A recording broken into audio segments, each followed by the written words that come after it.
Si la mise en image de cette série de science-fiction est somptueuse, le scénario laisse de glace sur Netflix à la demande.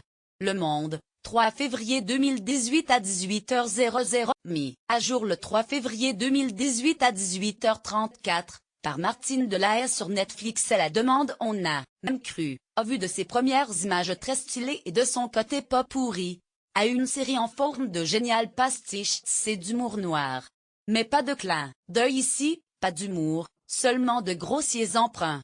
Du cyberpunk et du space opéra, du transhumanisme et du gore, des jeux du cirque et du Jedi et du kung-fu, du militaire et du western, du sang et des seins. Il y a du popcorn plein le gobelet pour chacun selon son goût.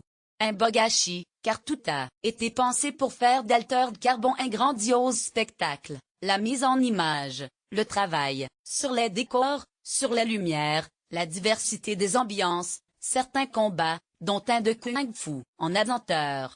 Encore eût-il fallu un scénario à la hauteur des images, avec des personnages qui nous embrassent et des enjeux qui empêchent l'ennui de pointer son nez. Comment s'attacher aux personnages, en tant que spectateur, quand on sait que tout un chacun peut renaître, après sa mort, en se glissant dans une nouvelle enveloppe corporelle? La science a en effet tant progressé, en cette fin des années 2300, que l'on peut dorénavant stocker et copier ses pensées et ses souvenirs dans une sorte de pile, une avancée qui permet de migrer de corps en corps tout en restant soi-même.